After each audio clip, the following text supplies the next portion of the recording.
നമസ്കാരം. കെണിയിൽ അകപ്പെട്ട ചിന്തകളുമായി ഞാൻ ഷാജി ജു. നാളെ പഴയതാകും എന്ന് കരുതി ആരും ഒന്നും വാങ്ങിക്കാതിരിക്കില്ലല്ലോ. വിവാഹം ചെയ്യുന്ന ആൾക്ക് നാളെ പ്രായമാകുമല്ലോ എന്ന് കരുതി ആരും വിവാഹം കഴിക്കാതെയും ഇരിക്കുന്നില്ലല്ലോ. പഴയതിനോട് എല്ലാവർക്കും മടുപ്പാണ്. അത് കാറാണെങ്കിലും വീടാണെങ്കിലും വസ്ത്രമാണെങ്കിലും. ശരിയായിരിക്കാം, ഇന്ന് പുതിയതാണ്, പക്ഷെ നാളെ പഴയതാകും. ചിലർക്ക് എപ്പോഴും പുതിയത് മാത്രം മതി. പക്ഷേ ആർക്കും എപ്പോഴും പുതിയത് മാത്രം ഉപയോഗിക്കാൻ സാധിക്കില്ല. നാളത്തെ പഴയത് ഇന്നത്തെ പുതിയതാണ് എന്ന ചിന്ത പുതിയത് വാങ്ങിക്കുന്നതിൽ നിന്ന് ഒരാളെ നിരുത്സാഹപ്പെടുത്തും. ഇന്നത്തേതിൽ നിന്നുള്ള മാറ്റത്തിനാണ് ഫാഷൻ എന്ന് പറയുന്നത്. ഏറ്റവും പുതിയത് ഏറ്റവും പുതിയ ഫാഷനാണ്. ഏറ്റവും പുതിയ ഫാഷനെ പ്രതിനിധാനം ചെയ്യുന്നത് ഒരു ഹരമായി കൊണ്ടു നടക്കുന്നവരുണ്ട്. ഇങ്ങനെ ഉള്ളവർക്ക് പഴയതിനോടെല്ലാം ഒരു അരോചകത്വമാണ്. അത് ചിലപ്പോൾ മനുഷ്യന്മാരോടുമുണ്ട്.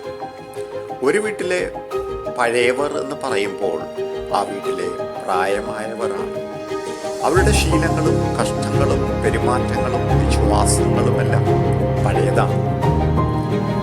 തൻ്റെ ഫാഷനെ പ്രതിനിധാനം ചെയ്യാത്തതുകൊണ്ട് ഈ കൂട്ടർ ആ പ്രായം ചെന്ന മാതാപിതാക്കളെ ഉലക്കിയിരുത്തും.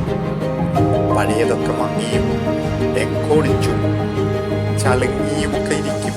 അത് മനുഷ്യന്മാരാണെങ്കിലും വീടോ വാഹനങ്ങളോ ഒക്കെ ആണെങ്കിൽ അറ്റകുറ്റപ്പണികൾ നടത്തി പുതിയ നിറങ്ങൾ കൊടുത്ത് ഒരു പുതിയ ലുക്ക് കൊടുക്കാം. പക്ഷേ മനുഷ്യന്മാരെ ഇങ്ങനെയൊന്നും അവതരിപ്പിക്കാൻ പറ്റുകയില്ലല്ലോ.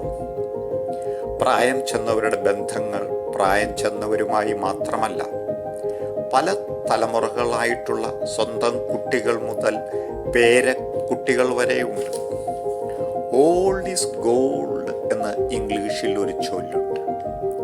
അതുകൊണ്ട് പഴമ എന്നത് അവഗണിക്കപ്പെടേണ്ട ഒന്നല്ല, നേരെ മറിച്ച് ബഹുമാനിക്കപ്പെടേണ്ട, സംരക്ഷിക്കപ്പെടേണ്ട, പരിപാലിക്കപ്പെടേണ്ട ഒന്നാണ്. സമയത്തെ അതിജീവിച്ചവയാണ് അവയൊക്കെ. വീഞ്ഞ് പഴകും തോറും വീര്യം കൂടും എന്നാണ് പറയുന്നത്. ഇന്നത്തെ കാലത്ത് ഏറ്റവും പഴക്കമുള്ളതാണ് ഏറ്റവും അമൂല്യം.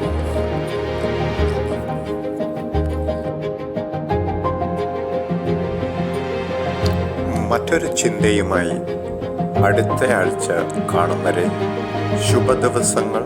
നന്ദി. Please share and subscribe this YouTube channel. Thank you.